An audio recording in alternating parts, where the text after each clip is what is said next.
स्वतंत्र दिवस की हार्दिक शुभकामनाएं। आज का दिन सिर्फ एक तारीख नहीं है, ये वो दिन है जब भारत ने गुलामी की बेड़ियों को तोड़कर सांस ली खुली हवा में।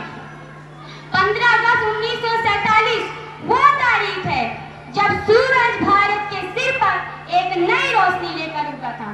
हमने ये आजादी ना तो किसी सरकार की मेहरबानी से पाई है और ना ही किसी कागज के दस्तखत से। ये आजादी मिली है गोलियों की मार से, लाठियों की मार से, गोलियों की बौछार से, फांसी के फंदे और जेल की सलाखों से। किसी ने हंसते हंसते फांसी चूमी थी और किसी ने तलवार थामी थी। किसी ने हंसते हंसते फांसी चूमी थी, किसी ने तलवार थामी थी और किसी ने अंग्रेजों के सीने में आग लगाई थी। आज हम भगत सिंह, चंद्रशेखर आजाद, नेताजी सुभाष चंद्र बोस, रानी लक्ष्मीबाई, टाटिया टोपो, सावित्रीबाई फुले, गांधी जी और पटेल नेहरू जैसे हजारों स्वतंत्रता सेनानियों को श्रद्धा से नमन करती हूँ।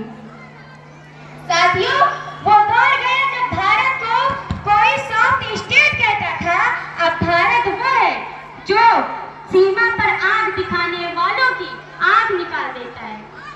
अब भारत शांति में विश्वास रखता है, लेकिन जब दुश्मन सीना ठोकते हैं तो भारत उसकी छाती चीर देता है। कि एक विधवा की वेदना चीख चीख के कहती है कि प्यार भी भरपूर गया, मांग का सिंदूर गया और नन्हे नौनिहालों की लंगोटियां चली गई और छोटे छोटे बेटियों की चोटियां चली गई। और आपके लिए तो एक आदमी ही मरा है साहब, मेरे घर की तो रोटियां ही चली गई। 22 अप्रैल 2025 को कश्मीर के पहलगाम में निर्दोष लोगों पर हमला हुआ। बेटियां, महिलाओं, बच्चों और बुजुर्गों को धन पूछ पूछ कर मारा गया। ये सिर्फ एक हमला नहीं था, ये इंसानियत के नाम पर धब्बा था। कि कब्र वहीं खोदी गई जहां से आतंकी आए थे, कि कब्र वहीं खोदी गई जहां से आतंकी आए थे। जवाब ऐसा मिला कि पाकिस्तान को भी विश्वास नहीं हुआ। या कोई दिखावा नहीं था, या उस माँ, बहन, पत्नियों और बेटियों के सिंदूर की रक्षा का प्रण था जिसके बेटे, भाई, पिता, पति को उन आतंकियों ने मार डाला था। भारत अब बदल चुका है, अब सॉफ्ट नहीं स्ट्रॉन्ग स्टेट है। साथियों, पाकिस्तान हो या चीन हो या कोई और देश हो, भारत की आंख में आंख डाल के बात करने की हिम्मत नहीं रखता।